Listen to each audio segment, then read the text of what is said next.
As of yet, nobody had noticed the existence of eastern white pine number 85,888,845. The tree burst from the ground in a forest of siblings nearly identical to it in every way, but for slight variations in shape and size.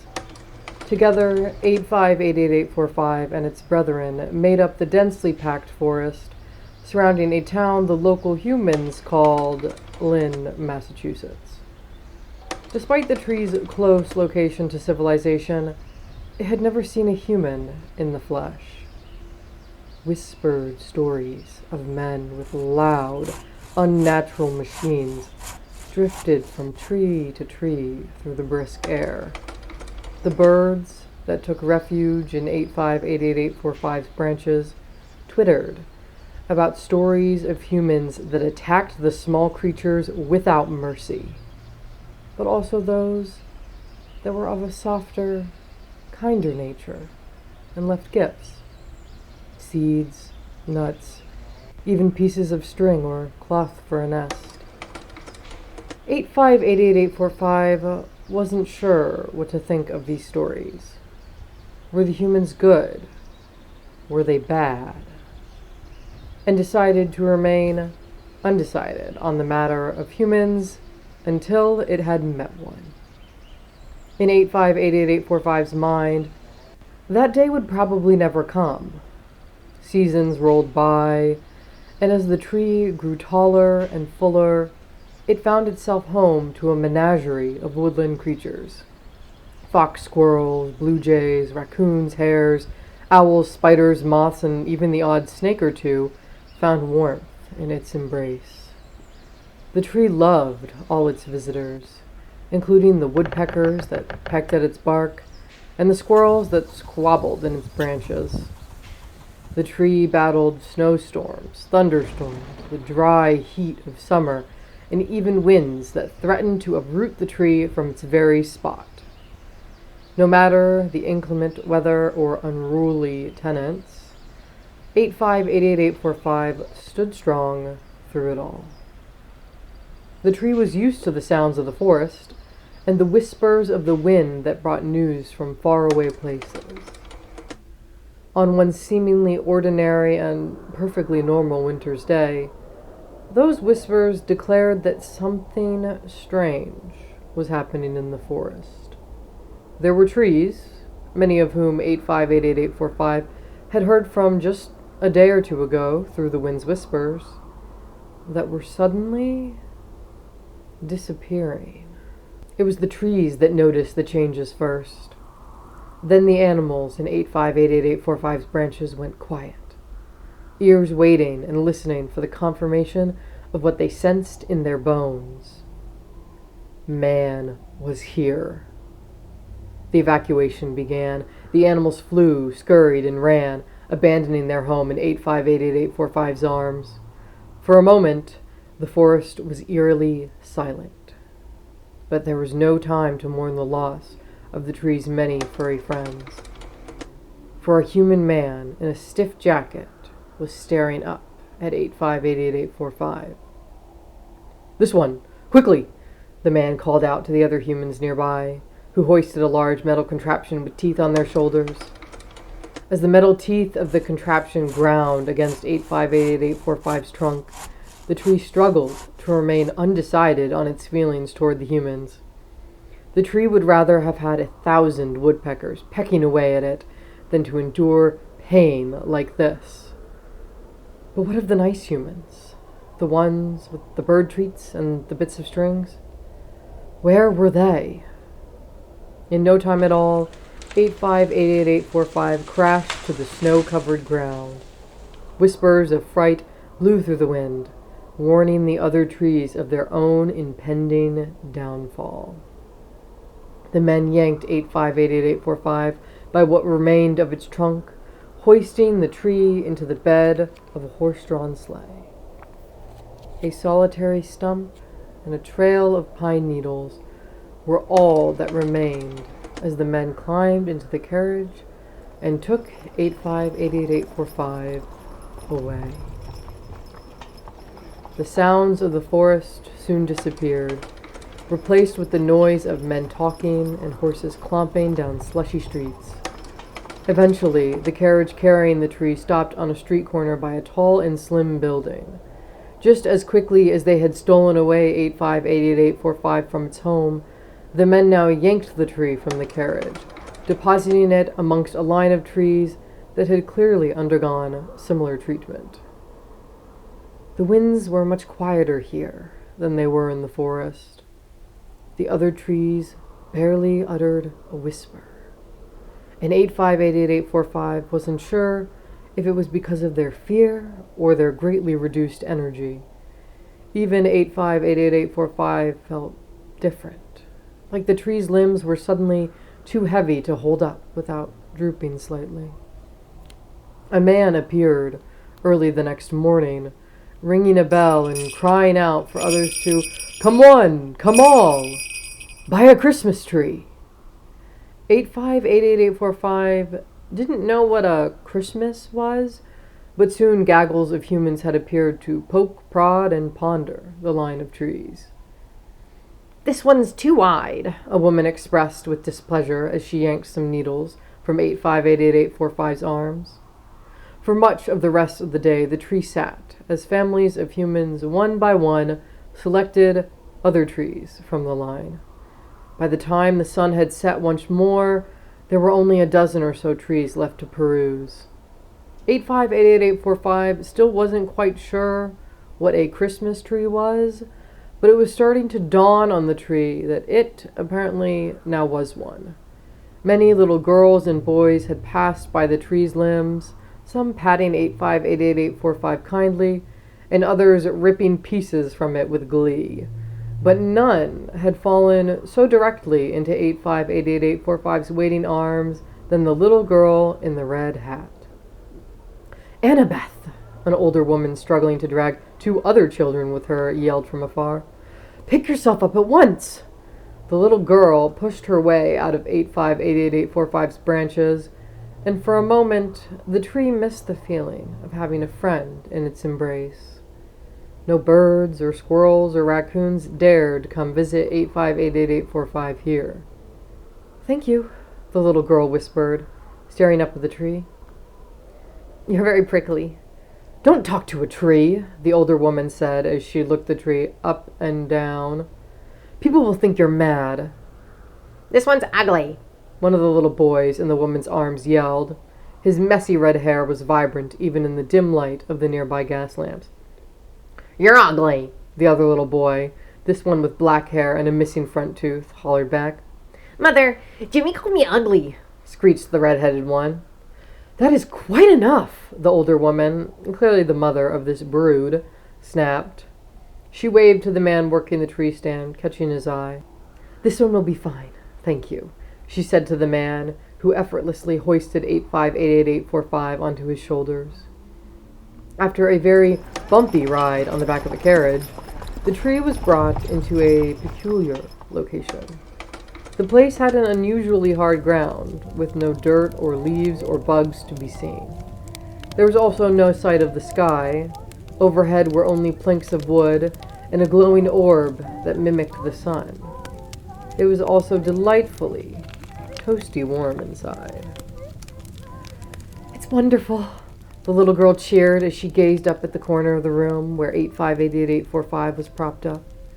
Eventually, a man with a large mustache entered, depositing a wooden box on the floor beside the tree. "Ruth," the man hollered, "where's the popcorn?"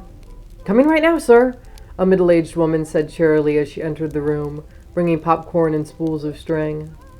The little girl, the two little boys, and their mother, who appeared with a tiny, itty-bitty human baby wrapped up in a blanket, all began threading the popcorn onto the string. The popcorn went on for yards and yards until not a kernel was left in the bowls. "James!" the mother yelled as the man with the mustache appeared again. "Help the children, will you?" "Yes, Winnie, dear," he responded.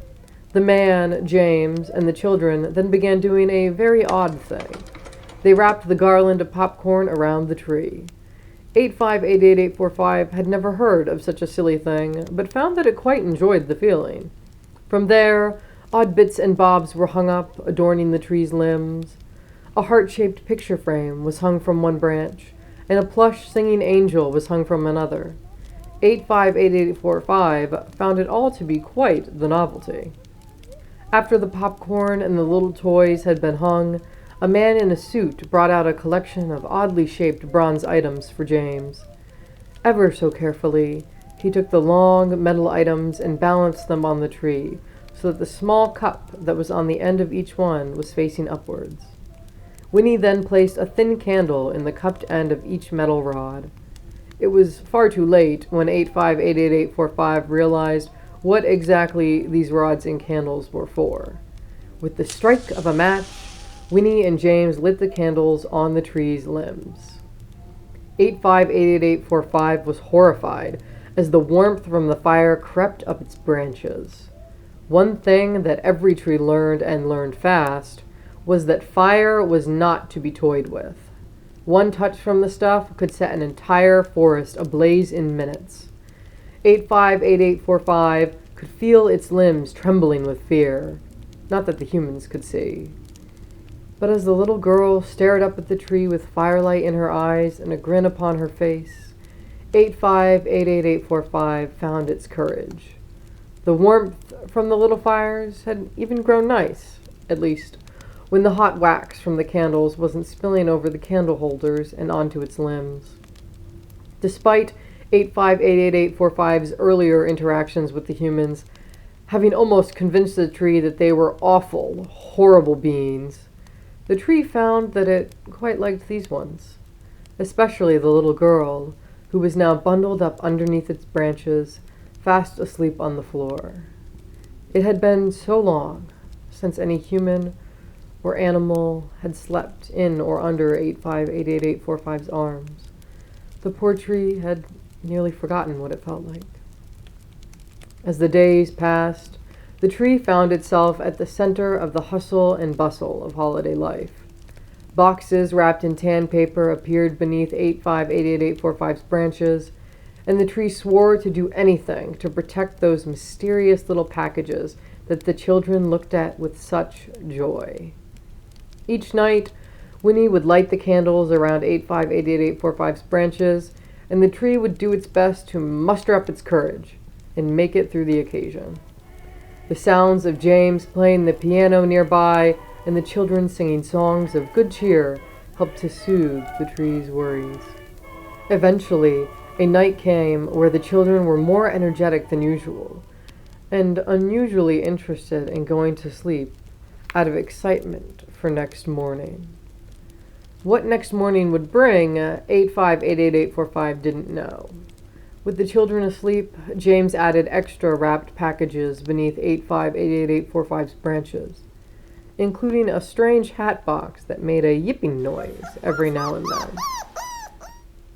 The night grew long, and 858845 was so distracted by the noisy box underneath it that the tree had failed to notice that neither James, nor Winnie, nor Ruth, nor any of the other humans that lived or worked in the house had come to blow out the candles on the tree's limbs.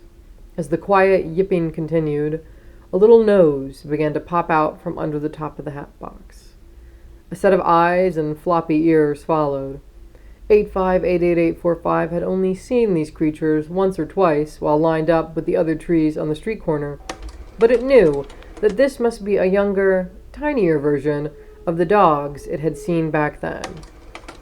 Not much later, the entire house was asleep, including the little puppy, still sticking its head out of the box. It was then that 858845 began to feel the heat of the flames as the candle wax dripped down from the holders and onto the tree's coarse needles.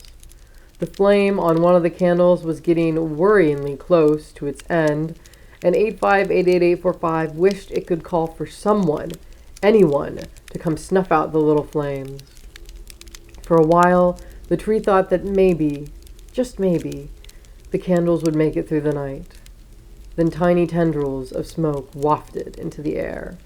One of the flames had burned all the way down, and was now singeing 8588845's branches. The tree trembled with fear as the flames licked its way up the branch, spreading at an alarming and painful rate. Unsure of what to do, the tree looked at the puppy down below, sleeping peacefully. What would happen to the poor puppy, and the entire family for that matter, if 8588845 was to burst into flames in the middle of the sitting room? 8588845 began to tremble with all its might. Even the human eye would have been able to pick up on the slight sway of its branches. Pine needles shook loose, depositing themselves on the head of the sleeping puppy. More and more needles dropped as the tree wished desperately for the dog to awaken. Yet another needle dropped down, this one going directly into the little puppy's nose. The dog sneezed, causing the pup to jerk awake and begin barking with all his might. Not a few seconds later, James in his nightcap hurried into the room. "Hush! You'll wake the children!" he whispered angrily at the puppy. James paused, sniffing the air. His eyes then quickly caught sight of the growing flame that was climbing up one of 8588845's arms. Quick as a flash, James grabbed a bucket of water sitting in the corner of the room and threw it upon the tree, snuffing out the flames. The puppy barked with glee as the water droplets rained down. 3 sleepy children, still rubbing their eyes, appeared in the doorway not long after, followed by Winnie holding a sleeping baby. "What on earth is going on, James?" Winnie exclaimed, looking at the soaked tree and puppy. "We nearly became kindling," James exclaimed, pointing at the tree. "Nobody remembered to put out the candles, and the tree caught fire." Winnie gasped, holding the baby closer. The children, unaware of the drama that was unfolding, rushed closer to the tree. "What's that, Papa?" the little red-headed boy asked, pointing at the dog snout sticking out of the hat box. "This," James said as he hoisted up the puppy, "is the world's best alarm system." It didn't bother 8588845 that nobody knew that it was the tree that had awoken the dog in the first place and caused him to sound the alarm. It was just happy to receive yet another joyously sunny morning without having been turned into a charred pile of bark. And what a morning it was! The children danced around the room, singing songs as they tore into those tan packages and uncovered toy after toy. 8588845 had never felt so important as the entire family gathered around the tree that night, without lighting the candles this time. In the days following the happy celebration, 8588845 pretended not to notice how more pine needles began to fall from its limbs, or how its branches had grown more brittle and now seemed to sag, no matter how hard the tree tried to remain merry and bright. Something was clearly amiss, however, when one morning found Ruth and a few of the young men employed in the household tasked with removing the popcorn garland, heart-shaped pictures, and stuffed angels that all hung from the tree. Bare as the day 8588845 was taken from the forest, it was clear now that the tree was a little worse for wear. Still, the children, especially the little girl, looked up at the tree with light in their eyes. "Can't we keep it, Papa?" the little girl asked her father, tears in her eyes. "Keep it?" he laughed good-naturedly. "My love, it's nearly January. Come next December, there'll be another tree just as nice as this." As James left the room, the little girl reached for the tree, hugging an armful of the pointy branches. "I'll miss you," she sniffed. "Why do I have to go?" 8588845 thought, though no human, nor animal, nor other tree would ever hear it. That was the last time the tree would see the little girl or her family. The next day, a man came and yanked 8588845 back outside the house, down the street, and directly onto a pile of other similarly abandoned trees. Despite 8588845's singed branches, the tree seemed to be in better shape than most of the other ones left there. Many of them had lost nearly every pine needle and looked more like a collection of sad twigs than a majestic pine tree. Another few days passed as snow and slush covered the pile of withering trees, until a man with a cart came by one morning, collecting the entire stack. As the man's cart bumped along the road, 8588845 teetered precariously from the top of the stack. With a sudden jolt, the tree careened off the cart, right back into the slush.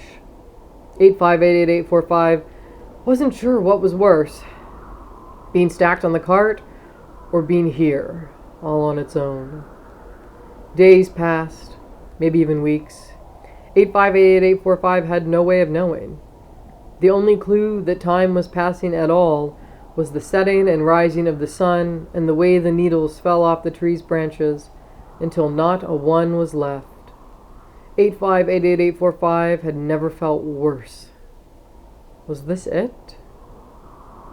Was this the end? Was this all the tree was made for? Caught in despair, the tree failed to notice the old man standing in front of it. Crunch! The tree's branches cracked as the man broke off limb after limb. Startled, 8588845 wasn't sure what to make of this. The sensation was odd, but not as painful as the fire on its arms or the metal teeth against its trunk had been. "Much obliged," the old man nodded at the tree as he took off with an armful of the limbs. Across the dark, abandoned street, the old man piled the tree limbs into a metal bin, rubbing two of the limbs vigorously together. A trail of smoke appeared from the bin, then quickly after a small but mighty fire. The old man warmed his worn hands in front of the fire, enjoying every bit of heat. At that moment, 8588845 felt a jolt of joy again. Ever since it was no bigger than a shrub, the tree had been a place of respite for the cold, tired, and hungry animals in need. The tree had loved providing comfort and warmth for the creatures that called its branches home. It had loved giving that same feeling of comfort and joy to the little girl and her family. And now, here again, someone had found warmth and solace amongst 8588845's branches. The days continued to pass by, and with it, more and more people stopped to look at and take a piece from the tree. A child took one of its branches to fashion a slingshot. A man used a twig from the tree to play fetch with his dog. Another man with a beard sawed off 8588845's trunk, the idea for a nice little stool he would carve out of it already in his mind. Even the animals returned. The birds stopped by to take twigs for their nests, and the squirrels once again squabbled and played amongst the branches. Slowly and little by little, humans and animals alike carried away pieces of the tree for this reason or that. Eventually, 8588845 found that it could no longer feel the whisper of the wind or the tickling of the sunlight. But the tree did not mind.